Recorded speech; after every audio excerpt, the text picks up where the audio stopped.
할렐루야. 10월 3일 월요일입니다.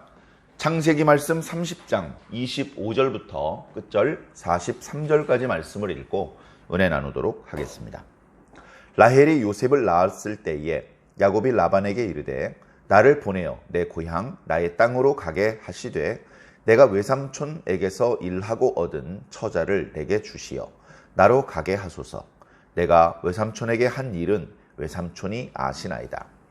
라반이 그에게 이르되 여호와께서 너로 말미암아 내게 복 주신 줄을 내가 깨달았노니 네가 나를 사랑스럽게 여기거든 그대로 있으라. 또 이르되 네 품삯을 정하라. 내가 그것을 주리라. 야곱이 그에게 이르되 내가 어떻게 외삼촌을 섬겼는지 어떻게 외삼촌의 가축을 쳤는지 외삼촌이 아시나이다. 내가 오기 전에는 외삼촌의 소유가 적더니 번성하여 때를 이루었으니 내 발이 이르는 곳마다 여호와께서 외삼촌에게 복을 주셨나이다. 그러나 나는 언제나 내 집을 세우리이까. 라반이 이르되 내가 무엇으로 네게 주랴. 야곱이 이르되 외삼촌께서 내게 아무것도 주지 않아도 나를 위하여 이 일을 행하시면 내가 다시 외삼촌의 양떼를 먹이고 지키리이다. 오늘 내가 외삼촌의 양떼에 두루 다니며 그 양 중에 아롱진 것과 점 있는 것과 검은 것을 가려내며 또 염소 중에 점 있는 것과 아롱진 것을 가려내리니 이 같은 것이 내 품삯이 되리이다. 후일에 외삼촌께서 오셔서 내 품삯을 조사하실 때에 나의 의가 내 대답이 되리이다. 내가 혹시 염소 중 아롱지지 아니한 것이나 점이 없는 것이나 양 중에 검지 아니한 것이 있거든 다 도둑질한 것으로 인정하소서. 라반이 이르되 내가 네 말대로 하리라 하고 그날에 그가 숫 염소 중 얼룩무늬 있는 것과 점 있는 것을 가리고 암 염소 중 흰 바탕에 아롱진 것과 점 있는 것을 가리고 양 중에 검은 것들을 가려 자기 아들들의 손에 맡기고 자기와 야곱의 사이를 사흘 길이 뜨게 하였고 야곱은 라반의 남은 양떼를 치니라. 야곱이 버드나무와 살구나무와 신풍나무의 푸른 가지를 가져다가 그것들의 껍질을 벗겨 흰 무늬를 내고 그 껍질 벗긴 가지를 양떼가 와서 먹는 개천의 물 구유에 세워 양떼를 향하게 하매 그 떼가 물을 먹으러 올 때에 새끼를 베니 가지 앞에서 새끼를 뱀으로 얼룩한 것과 점 있고 아롱진 것을 낳은지라. 야곱이 새끼 양을 구분하고 그 얼룩무늬와 검은빛 있는 것을 라반의 양과 서로 마주보게 하며 자기 양을 따로 두어 라반의 양과 섞이지 않게 하며 튼튼한 양이 새끼 뵐 때에는 야곱이 개천에다가 양떼의 눈 앞에 그 가지를 두어 양이 그 가지 곁에서 새끼를 베게 하고 약한 양이면 그 가지를 두지 아니하니 그렇게 함으로 약한 것은 라반의 것이 되고 튼튼한 것은 야곱의 것이 된지라. 이에 그 사람이 매우 번창하여 양떼와 노비와 낙타와 나귀가 많았더라. 아멘. 네, 오늘 조금은 긴 말씀입니다. 오늘 말씀 앞부분에는 꽤 많은 분량으로 야곱이 자녀들을 낳는 그런 말씀들이 나타나고 있었습니다. 야곱이 본의 아니게 본인은 외삼촌 라반의 둘째 딸 라헬 한 사람만을 사랑했었는데 본의 아니게 그의 언니 레아도 아내로 맞아들여야 했고 그리고 외삼촌이 자기 딸들이 시집 갈 때에 여종으로 주었던 그 여종들도 아내로 맞이하게 되는 그런 일들이 있었습니다. 그래서 자기 부친과 할아버지 아브라함 또 이삭과는 달리 야곱 때에는 자녀들이 엄청나게 많이 태어났습니다. 야곱이 사랑했던 라헬은 끝끝내 아이를 낳지 못하는가 싶었는데 말씀을 보면 처음에는 라헬이 자기 남편의 사랑을 독차지하려고 그리고 아들을 낳으려고 인간적인 그런 방법을 썼고 남편을 이렇게 바가지를 긁고 합한채를 이용해서 아들을 얻으려고 그렇게 했었고 언니와의 경쟁에서 이기려고만 했었는데 조금은 늦었지만 하나님께 기도하기 시작을 했습니다. 하나님께서는 라헬을 생각하셨고 라헬이 소원을 들어주셔서 라헬도 임신하여 드디어 아들을 낳게 되었습니다. 언니와 또 언니의 시종, 자신의 시종이 낳은 아이들의 뒤를 이어서 야곱의 11번째 아들 요셉을 낳게 된 것이죠. 물론 라헬은 요셉 이외에도 다른 아들들을 더 많이 자기를 사랑했던 남편 야곱을 위해서 낳고 싶었습니다. 하나님께서는 이 아들 말고도 다른 아들들을 나에게 더해 주시기를 원하노라 그렇게 말을 했고, 그런 의미를 담아서 11번째로 태어난 그 아들의 이름을 요셉이라고 지었던 것입니다. 자, 그런데 오늘 말씀을 보니까 요셉이 태어날 즈음에 드디어 야곱이 라반에게 이야기를 합니다. 이렇게 이야기를 하는 것을 보면 이제 야곱이 외삼촌 집에서 일한 지 이제 14년이 넘은 것 같습니다. 그 기간 동안 이제 자식들이 태어난 것이고요. 그렇게 해서 이제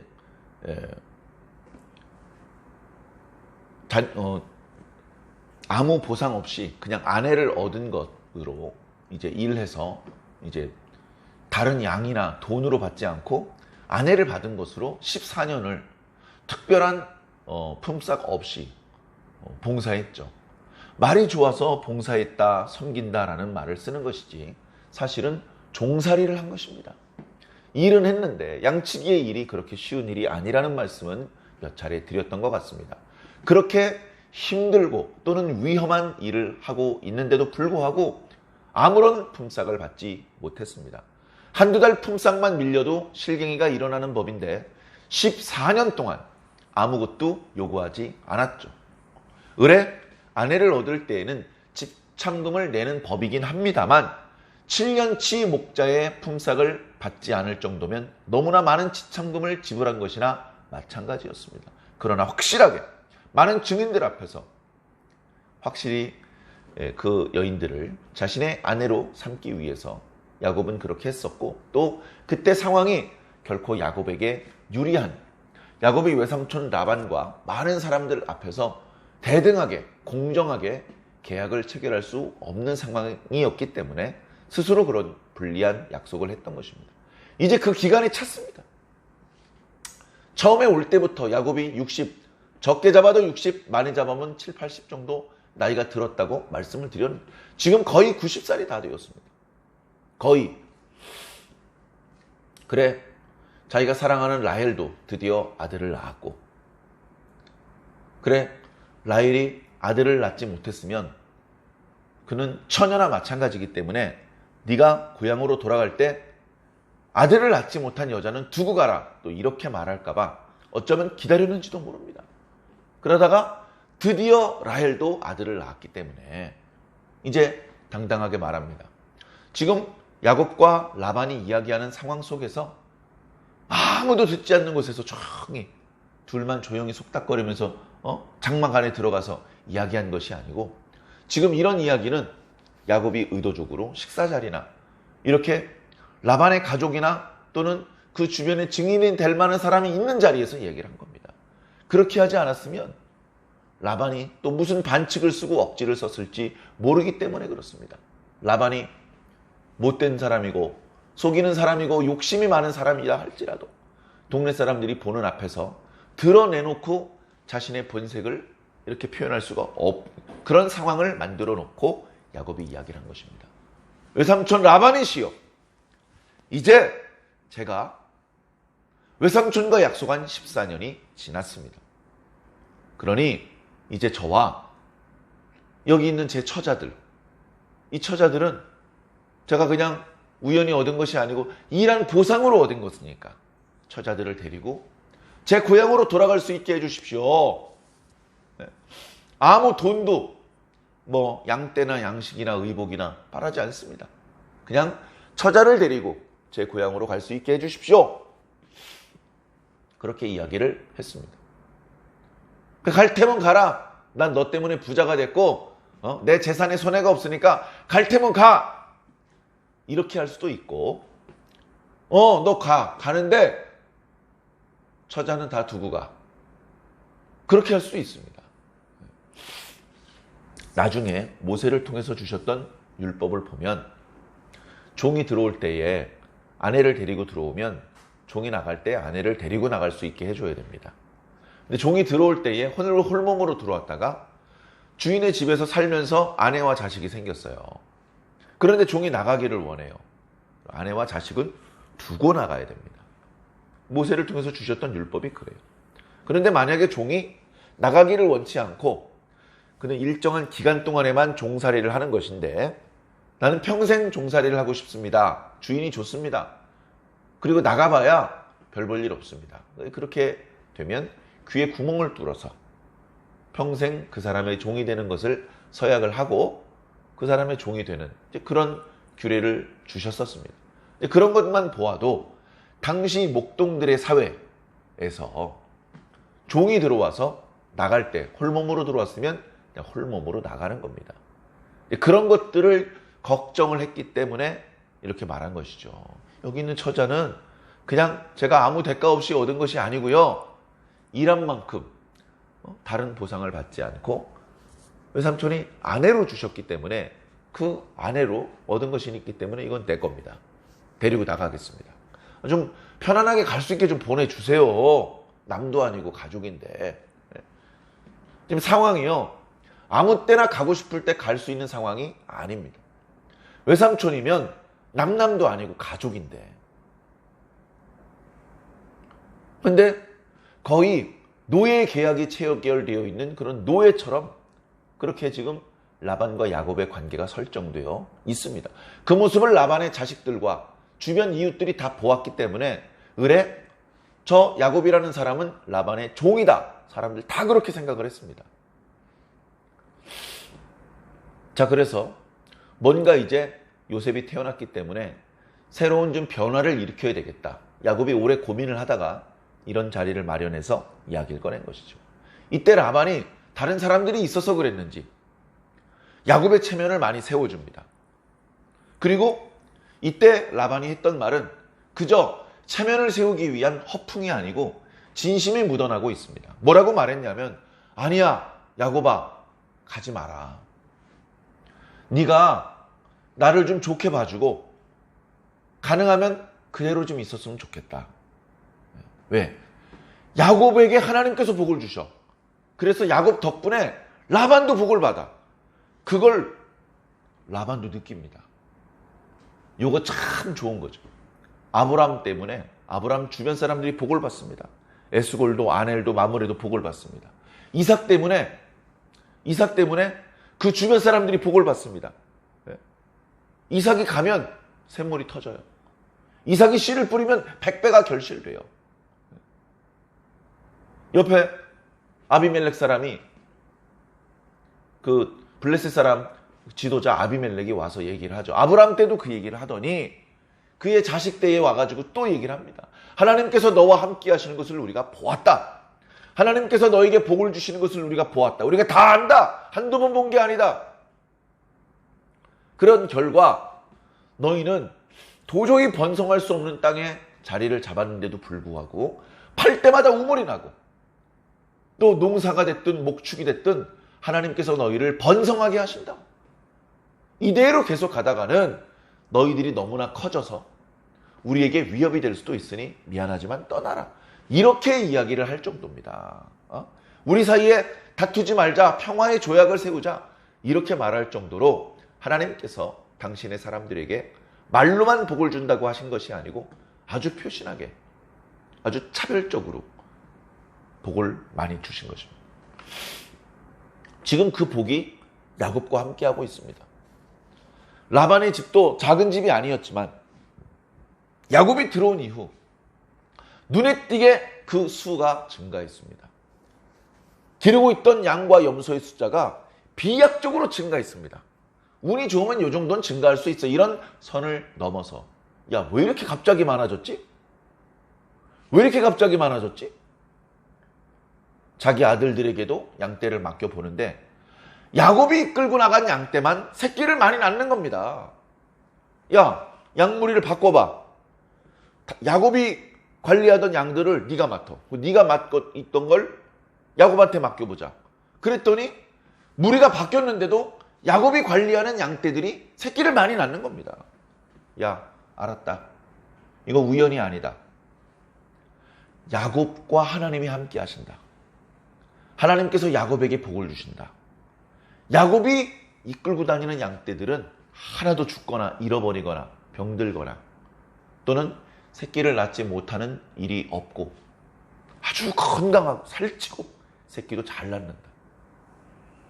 이것은 야곱이 특별한 재주가 있어서가 아니라 야곱이 양을 치는 장소가 양떼들이 좋아하는 장소라서가 아니라 이건 하나님께서 그와 함께하고 계시기 때문이다. 야, 저 야곱 복덩어리네. 저게 우리 집에 굴러 들어와가지고 우리 집이 전부 다 부자가 됐어.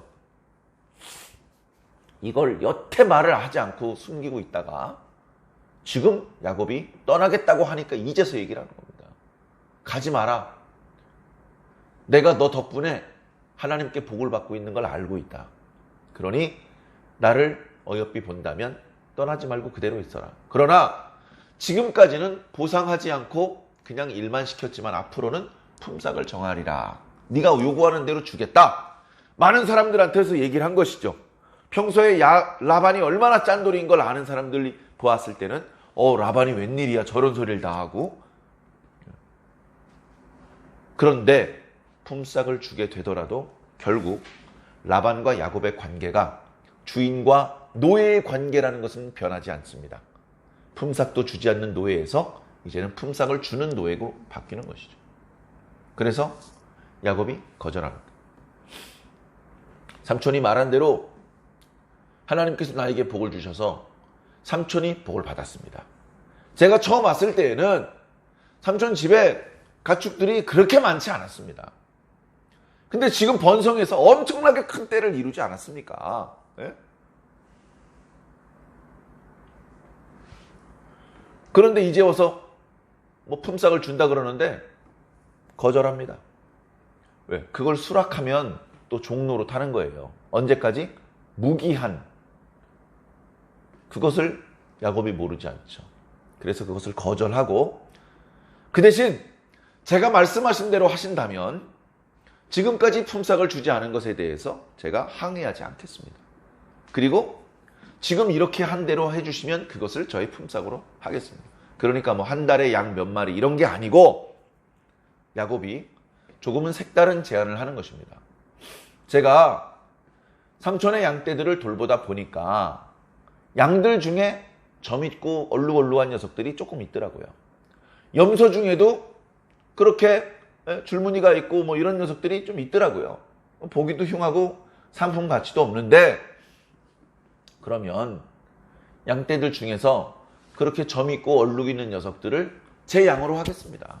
그렇게 내다 팔기도 어려운 상품 가치가 떨어지는 양들, 그 양들은 제 양으로 하고 하얀 양, 검은 염소 이렇게 깨끗한 거, 그게 사실 대부분이거든요. 점 있는 게 그렇게 많지 않습니다. 그렇게 깨끗한 것은 전부 다 외삼촌 걸로 하겠습니다. 그렇게 해도 되겠습니까? 그랬더니 라반이 좋다 그럽니다. 오케이, 네가 말한 대로 하겠다. 많은 증인들 앞에서 얘기했기 때문에 번복할 수가 없죠. 그래놓고서 라반이 뭘 하는지 압니까? 라반이 아들들을 싹 다 모읍니다. 야곱 모르게 라반이 아들들과 함께 자기 양떼들 속으로 들어갑니다. 거기서 점 있고 얼룩 있는 걸 다 골라내요. 수점소 중에서 골라내고 암염소 중에서 골라내고 양들 속에서 골라냅니다. 골라내가지고 그렇게 얼룩 있는 것을 자기 아들한테 맡겨요. 야곱한테 주는 게 아니고 자기 아들한테 맡긴다고. 왜냐하면 섞여 있으면 그러면 또 얼룩 있는 놈이 나올까봐 싹 다 자기한테 이렇게 맡기고 3일을 더 떠나서 거기서 그 얼룩 있는 양을 기르게 합니다. 그리고 야곱한테는 전혀 점이나 얼룩이 없는 양들만 줍니다.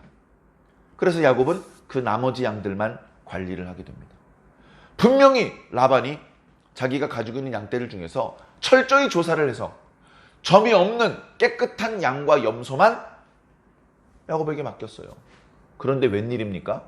또 점 있고 얼룩 있는 놈이 태어납니다. 오늘 말씀에 보면 야곱이 나뭇가지를 갖고 와가지고 껍질을 벗겨서 얼룩 무늬를 내가지고 양떼들이 물을 먹으러 올 때에 거기다 그 가지를 세워놓으면 물 먹으러 올 때 이제 새끼를 베는데 그 가지를 보면서 새끼를 베면 얼룩 무늬 있는 새끼가 나오더라 이렇게 표현하고 있잖아요. 유전학적으로는 불가능합니다. 얼룩무늬 있는 그 나뭇가지를 보면 얼룩무늬가 있는 새끼가 나오고, 그런 걸 안 보면 깨끗한 새끼가 나오고, 과학적으로 불가능하죠. 그럼 왜 이런 일이 벌어졌을까요? 하나님의 역사입니다. 하나님의 역사예요. 성경에 나오고 있지는 않습니다만, 하나님과 야곱 사이에 어떤 대화가 있었는지는 모르겠습니다만, 야곱은 전에 하지 않았던 나뭇가지 껍데기를 벗겨서 세워놓는 일을 합니다. 그것도 건강한 살찐 양들이 오면 그걸 세워놓고요, 비실비실한 양이 없으면 그거 싹 걷어내요. 그러니까 건강한 양들이 새끼를 낳으면 분명히 깨끗한 얼룩무늬 같은 것이 없는 양과 염소였는데, 새끼에게는 점이 있고 얼룩진 그런 새끼들이 나오는 겁니다. 그리고 비실비실한 녀석들이 오면 가지들을 싹 다 걷어요. 그러면 그 녀석들은 그냥 깨끗한 점이나 무늬가 없는 새끼들을 낳게 됩니다. 그렇게 시간이 조금 지나니까요, 건강하고 토실토실한 녀석들은 전부 야곱의 양과 염소가 되고, 그리고 비실비실한 녀석들은 전부 다 라반의 것이 됩니다. 시간이 지나니까 어떻게 될까요? 점점 야곱은 번창하게 됩니다. 오늘 말씀 앞부분에 라반의 재물이 번창하게 되었다라고 표현하더니 그 단어를 지금은 야곱한테 쓰고 있습니다. 그래서 한 달에 양 몇 마리를 주십시오, 이렇게 계산해서 받는 것보다 짧은 시간 동안에 훨씬 더 많은 것을 얻게 됩니다. 이건 자연 발생적으로 된 것이 아닙니다. 하나님께서 이렇게 만들어 두신 거예요.